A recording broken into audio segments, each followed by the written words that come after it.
반갑습니다. 2021 스포츠 지도사 구술 대비 수영 종목의 두 번째 시간입니다. 첫 번째 영상을 잘 보고 들으셨다면 두 번째 영상도 집중해서 잘 들어주셨으면 합니다. 자, 그럼 지금부터 영상 시작하도록 하겠습니다. 구독과 좋아요도 부탁드려요. 수영의 심판에 대해서 설명하시오.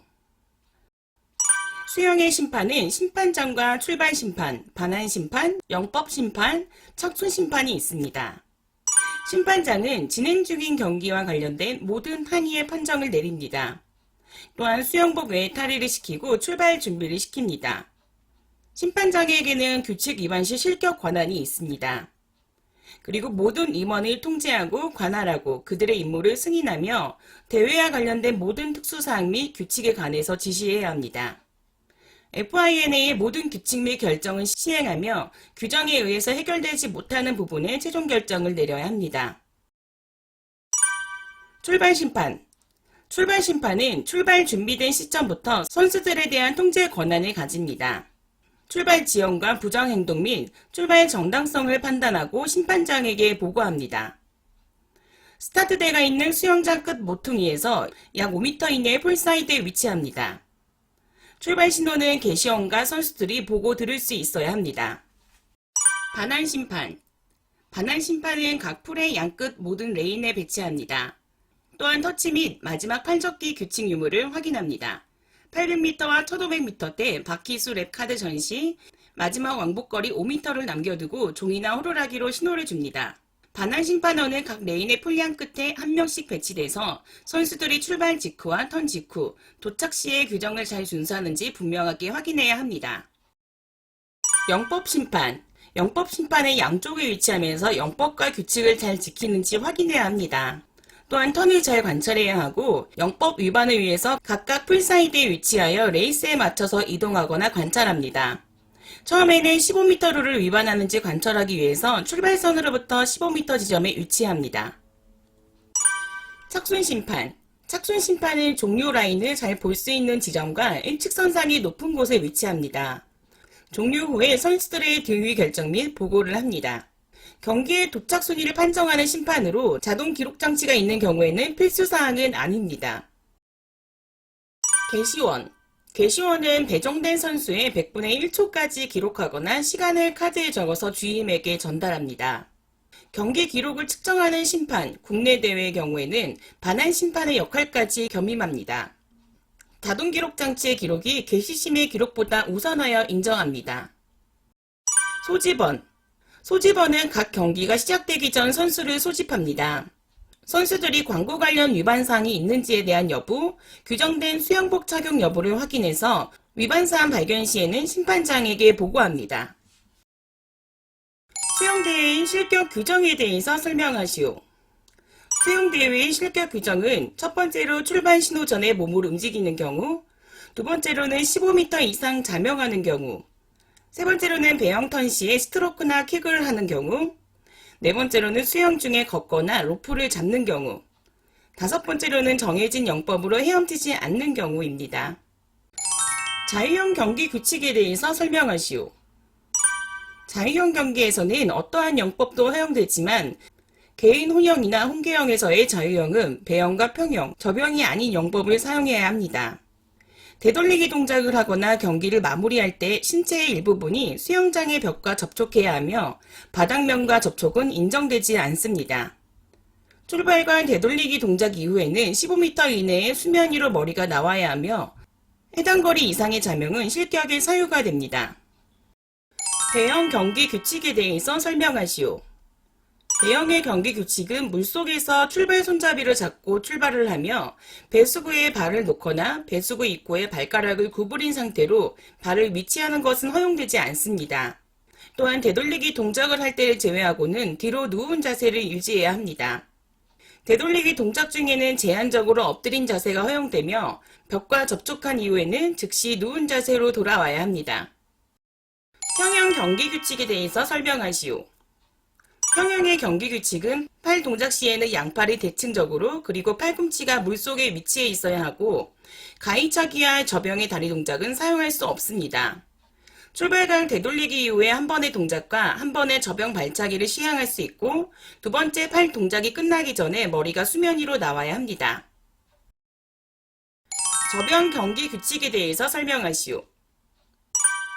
접영의 경기 규칙은 팔 동작 시에 양팔이 대칭적으로 움직여야 하고 다리 동작 시에도 양 다리는 같은 높이를 유지해야 합니다. 출발과 되돌리기 동작 이후 물속에서 1회 이상의 다리 동작과 1회의 팔 동작이 허용되며 15m 이내에는 머리가 수면 위로 나와야 합니다. 개영에서의 실격 사유는 무엇인가요? 개영은 육상 계주의 바톤 터치처럼 앞 선수가 정해진 거리를 헤엄쳐서 수영장 벽에 터치하면 다음 선수가 출발하게 되는데 앞 선수가 터치하기 전에 출발대에서 발이 떨어진 경우에 해당 팀은 실격됩니다. 정해진 순서를 위반해서 다른 선수가 입수한 경우에는 해당 팀이 경기를 끝내기 전에 실격됩니다. 배영 시 실격 사유에 대해서 설명하시오. 배영 시의 실격 사유는 첫 번째로 턴이나 경기 종료를 위해서 신체 일부가 벽에 닿지 않은 상태에서 배영의 자세를 흐트리는 경우, 두 번째로는 출발 후 자명으로 15m 이상을 전진하는 경우, 세 번째로는 출발 자세에서 양발은 발끝까지 물에 잠겨 있어야 합니다. 평형영법의 실격 사유에 대해서 설명하시오. 평형영법의 실격 사유는 첫 번째로 평형 발차기가 물 밖으로 나오는 경우, 두 번째로는 벽을 차고 나갈 때 딱 한 번 접영킥을 해야 하는데 그 이상을 하는 경우, 세 번째로는 평형 스타트 시 한 번의 접영킥만 허용되며 반드시 두 손으로 터치를 해야 합니다. 전신 수영복이 금지된 이유에 대해서 설명하시오. 국제수영연맹은 복합 인조 소재로 제조된 전신 수영복의 착용을 금지하며 수영복 재질을 제한하였고 여자 선수는 어깨부터 무릎까지, 남자 선수는 무릎까지 내려오는 하의 수영복만 입도록 하였습니다. 첨단 전신 수영복 착용을 금지한 이유는 수영 선수들이 첨단 수영복에 의해 개인의 역량 이상으로 기록을 달성하는 경향이 생기며 세계 신기록이 잇따라 속출했기 때문에 내린 조치였습니다. 2015년 경영경기 평영 종목에서 개정된 규정에 대해서 설명하시오. 개정 전에는 출발 후와 각 턴 후에 물에 완전 잠긴 채로 선수를 한 번에 암스트로크를 완전히 다리까지 할 수 있었습니다. 첫 번째 암스트로크 중에 평형킥이 뒤따르는 한 번의 접영킥이 허용되었습니다. 개정 후에는 출발 후에 각 턴 후에 물에 완전 잠긴 채로 선수는 한 번의 암스트로크를 완전히 다리까지 할 수 있습니다. 출발 후에 각 턴 후 첫 번째 평형킥이 있기 전에는 언제든 한 번의 접영킥이 허용됩니다. 개인운영과 홍계영의 차이에 대해서 설명하시오. 개인운영은 한 명의 선수가 접영과 배영, 평영, 자유형의 순서로 4가지 영법을 모두 구사하는 종목으로 여기서 자유형에는 접영, 배영, 평영이 제외됩니다. 또한 경기거리 4분의 1씩 다른 영법을 사용하기 때문에 한 선수의 종합적 수영 능력을 파악할 수 있는 종목입니다. 홍계영은 4명이 한 팀을 이뤄서 배영과 평영, 접영, 자유형의 순서로 정해진 거리를 이어서 헤엄치는 종목입니다. 개인 훈련과 마찬가지로 자유형에는 접영과 배영, 평영이 제외됩니다. 또한 배영부터 시작하기 때문에 물속에서 출발하고 경기 방식은 해당 종목의 규칙을 따르게 됩니다.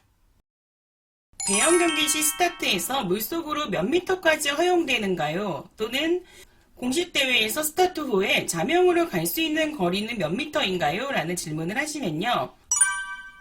이때는 15m 이내입니다. 자유형 발차기의 높이는 몇 cm인가요? 자유형 발차기의 높이는 26에서 28cm입니다. 물의 비중에 대해서 설명하시오. 물의 비중은 어떠한 물체의 무게와 이와 같은 부피를 가진 물 무게와의 비율을 말하며 물의 비중은 1.0입니다. 신체의 비중이 1.0보다 작으면 몸이 뜨게 됩니다. 바닷물의 비중은 1.3 정도가 되기 때문에 민물보다는 바닷물에서 더 잘 뜨게 됩니다. 부력에 대해서 설명하시오. 정지된 물에 잠겨있거나 떠있는 물체는 물에 의해서 수직상의 방향으로 힘을 받는데 이를 물체에 작용하는 부력이라고 합니다.